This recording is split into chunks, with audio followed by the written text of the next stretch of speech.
Kita semua mengetahui berita keuangan dunia yang menginfokan bahwa Amerika mencetak uang 4 triliun dolar atau 4.000 billion dalam 20 bulan terakhir ini, yang artinya kalau APBN Indonesia adalah 130 billion, maka 4.000 billion dolar adalah 30 kalinya uang 1 tahun Indonesia. Dalam 20 bulan ini juga ekuivalen 1 triliun dolar Tiongkok printing money juga, yang artinya 6 kali APBN Indonesia. Di sini cara kelolaan ekonomi Indonesia kok malah ngutang. Duh, ampun deh, ngutang sama yang printing money lagi. Koplak bener ya ekonominya. Tapi memang susah kalau punya ego ilmu sama ego pejabat. Dikasih tahu pengetahuan lain, sulit bener dengernya. Oke lah, biarkan selama 3 tahun ke depan ini kita lihat apakah bisa mengecilkan hutang yang 6.500 triliun itu menjadi lebih kecil atau jadi 11 triliun di akhir masa jabatan, sama dengan uang yang katanya ada di kantong saya. Pastinya konsep bernegara itu penting. Jangan memilih lagi yang populer ke depannya, karena ternyata jangan-jangan menjalankan pemerintahnya, milih menterinya yang bisa kerja juga nggak bisa, yang akhirnya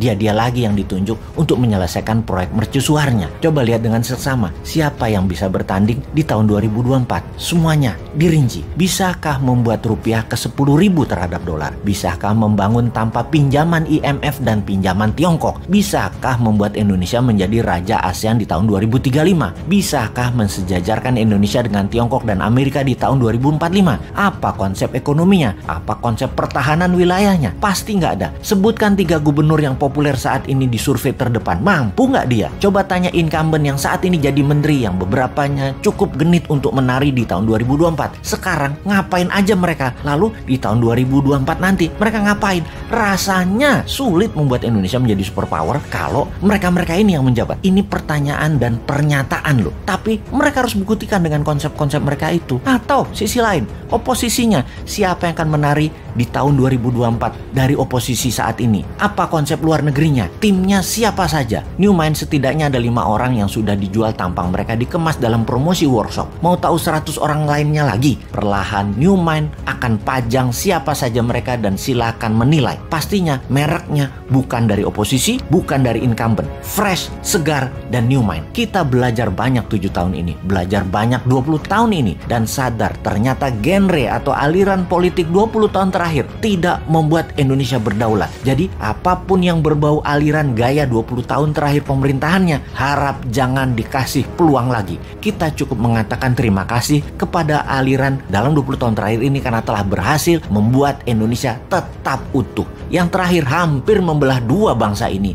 hingga retak-retak, tapi nggak apa-apa. Nanti kita benahi. Nanti sama New Mind semua kembali utuh. Yang minoritas miring ke kiri ke incumbent dan yang minoritas miring ke kanan ke oposisi, kita benahi. Ini keduanya sebenarnya minoritas. Dan sahabat semua tidak perlu menjelaskan mana minoritas kiri, mana yang kanan tersebut yang sangat berisik tersebut. Nanti damai aja sama New Mind. Happy semua. Kalau tax amnesty dijalankan sama incumbent, caranya aneh saat ini dan tidak akan membuat uang di luar balik. Mungkin karena pejabatnya orang pintar makan sekolahan semua, bukan orang dagang. Dan kalau prinsip dagang kan win-win. Negara untung dan pemilik dana juga untung. Nanti kalau New Mind yang jadi, yang 11.000 triliun itu masuk sendiri tanpa dipaksa, tanpa disuruh-suruh, dan tanpa ditekan. Kalau yang sekarang negara doang yang mau untung. Secara teori di sekolah memang begitu. Kuat di konsep dan kuat di kertas. Di prakteknya ditinggal, dilepeh. Nanti New Mind masukkan dolar milik swasta ke tanah air dengan lebih cantik.